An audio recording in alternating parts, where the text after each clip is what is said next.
ஆடிப்பூரம் அன்று கோவிலுக்கு வாங்கி கொடுக்க வேண்டிய பொருட்கள். ஆடி மாதம் அப்படின்றது அம்மனுக்குரிய மாதம். அப்படிப்பட்ட அம்மனுக்குரிய மாதத்தில் ஒவ்வொரு நாளும் அம்மனுக்குரிய திருவிழா தான். அதிலும் குறிப்பாக பூரம் நட்சத்திரம் வரக்கூடிய நாள் அப்படின்றது அனைத்து அம்மன் ஆலயங்களிலும் பிரம்மாண்டமாக கொண்டாடப்படக்கூடியது. அந்த பூரம் நட்சத்திரம் இந்த வருடம் 2026ஆம் ஆண்டு ஆகஸ்ட் 14ஆம் தேதி காலை 7:22 வந்து தொடங்கி ஆகஸ்ட் 15ஆம் தேதி காலை 7:01 நிறைவடையுது. அதனால் அனைத்து ஆலயங்களிலும் இந்த நாளில் ஆடிப்பூரம் கொண்டாடப்படும். அப்படி கொண்டாடப்படக்கூடிய இந்த ஆடிப்பூர திருநாளில் கோவிலுக்கு நாம் எந்தெந்த பொருளை வாங்கி தரணும் அப்படின்ற தகவலை தான் இந்த பதிவில் பார்க்க போகிறோம். அம்பாள் உமாதேவியாகவும் பூமாதேவி ஆண்டாளாகவும் அவதரித்த தினம்தான் இந்த ஆடிப்பூரம் அப்படின்னு புராணங்கள் சொல்லுது.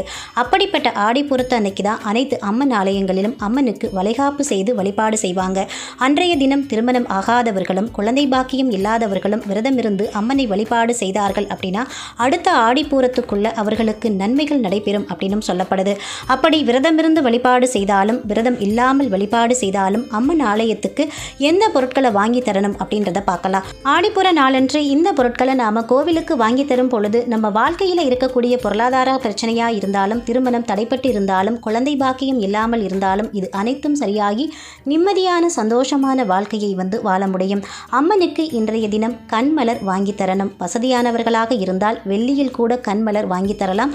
வசதி இல்லாதவர்களாக இருக்கக்கூடிய பட்சத்தில் கோவிலோட வாசல்ல விற்கக்கூடிய கண்மலரை வாங்கி நீங்க அம்மனுக்கு கொடுக்கலாம். இந்த நாளில் அம்மனுக்கு வளைகாப்பு நடக்கும் அப்படின்றதுனால கண்ணாடி வளையல்களை வாங்கி தரணும். இதோடு மட்டுமல்லாமல் குழந்தைகள் கழுத்தில் அணியக்கூடிய பாசி மணிகளையும் வாங்கி அம்மனுக்கு கொடுக்கணும். அதே மாதிரி அம்மன் கோவிலுக்கு தேவையான ஏதாவது ஒரு பாத்திரத்தை வாங்கி தரணும்.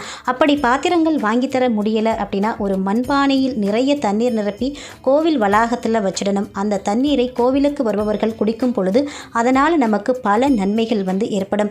இதோடு மட்டுமல்லாமல் இந்த நாளில் அம்மனுக்கு நலுங்கு வைப்பாங்க.